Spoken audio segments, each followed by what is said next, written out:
নমস্কার বন্ধুরা, কেমন আছেন সবাই? আমি মধুমিতা। ওয়েলকাম টু দেশি ডিশেস। আমি আজকে আপনাদের সঙ্গে শেয়ার করব চিনি দিয়ে তৈরি নারকেল নাড়ু। কোনো রকম দুধ বা মিল্ক পাউডার ছাড়াই একদম সাদা ধপধপে এবং মসৃণ চিকনভাবে পারফেক্টভাবে কিভাবে নাড়ু তৈরি করতে হয় সেই রেসিপিটি আমি আজকে আপনাদের সঙ্গে শেয়ার করব। পুরো ভিডিওটি দেখার অনুরোধ রইল। তো চলুন ভিডিওতে চলে যাই। এই জন্য আমি নিয়ে নিয়েছি একটা বাটি। সেই বাটিতে মেপেই কিন্তু আজকে আপনাদের আমি নাড়ুটা তৈরি করে দেখাবো। এই বাটির মাপে আমি এখানে কোরানো নারকেলগুলো নিয়ে নেব। আমি একটু চেপে চেপেই নিয়েছি, এতটা চেপে আপনারা নেবেন না। চেপে চেপে আমি এখানে 2 বাটি নারকেল কোরানো নিয়ে নিয়েছি। আরও একটু আমার নারকেল বেঁচে গেছিলো, প্রায় 2.5 বাটি মতো হয়েছে। এটা পুরোপুরি 3 বাটি ধরেই কিন্তু আমি চিনি দিয়ে দেব। এবারে নারকেলগুলোকে আমি একটু মিক্সিতে গ্রাইন্ড করে নেব।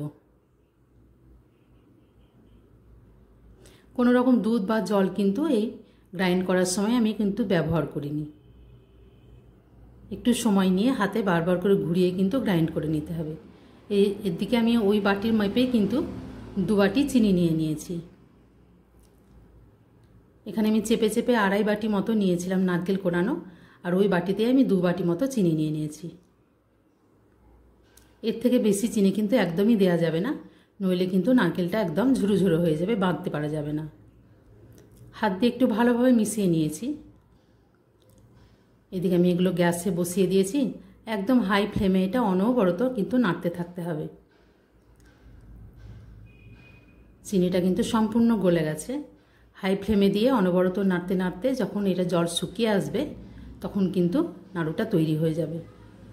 তবে একদমই কিন্তু স্লো করে দেবেন না, তাতে অনেকটা সময় লেগে যায়। আঁচটা বাড়িয়ে অনবরত নাড়তে থাকতে হবে। মধ্যে কিন্তু নাড়াটা বন্ধ করলে হবে না। তলায় যদি লাল হয়ে পুড়ে লেগে যায় তাহলে কিন্তু নারকেলের নাড়ুর রঙটা কিন্তু একদমই চেঞ্জ হয়ে যাবে, লাল হয়ে যাবে। এভাবে নাড়তে নাড়তে নাড়তে কিন্তু খুব তাড়াতাড়ি জলটা শুকিয়ে আসবে। আমি এখানে কোনো রকম দুধ বা মিল্ক পাউডার কিন্তু আমি দিইনি, আপনারা চাইলে কিন্তু দিতে পারেন।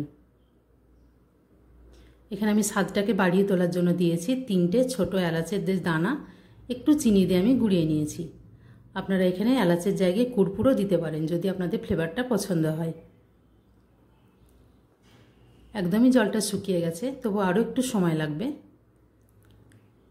5 থেকে 7 মিনিটের মধ্যেই কিন্তু আমার এই নাড়ুগুলো তৈরি হয়ে গেছে। এখন একদম কড়াই থেকে যখন তলাটা ছেড়ে যাবে এবং কড়াইয়ের ধারগুলো যখন শুকিয়ে আসবে তখন জানতে হবে এটার পাকটা একদম ঠিক হয়েছে। এখানে কিন্তু একদম আমার জলটা শুকিয়ে গেছে। এর থেকে কিন্তু আর বেশি শুকনো করা যাবে না, নইলে কিন্তু নাড়ুগুলো বাঁধতে পারা যাবে না। আমি গ্যাসটাকে অফ করে দেব। এদিকে আমি হাতের মধ্যে একটু ঘি নিয়ে নিয়েছি।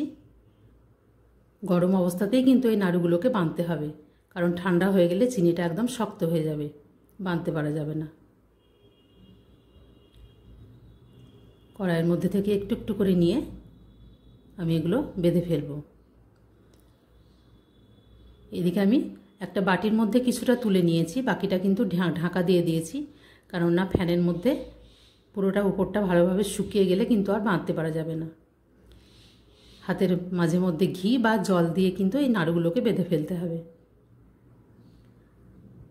আপনারা এই একই পদ্ধতিতে কিন্তু বাড়িতে তৈরি করবেন, একদম পারফেক্টভাবে সাদা ধপধপে মসৃণ কিন্তু আপনাদের নারকেল নাড়ুটা তৈরি হবে। গুড় দিয়ে কিভাবে নারকেল নাড়ু তৈরি করতে হয় এই রেসিপিটিও কিন্তু আমার চ্যানেলে দেওয়া আছে।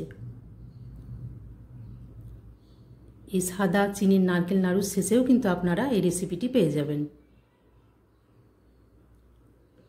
আমার এই রেসিপিটি যদি ভালো লাগে চ্যানেলটিকে সাবস্ক্রাইব করবেন, লাইক শেয়ার কমেন্ট করবেন এবং বেল বাটনটি প্রেস করে আমার পাশে থাকবেন। খুব তাড়াতাড়ি চটপট কিন্তু আমার সমস্ত নাড়ুগুলো বাঁধানো হয়ে গেছে।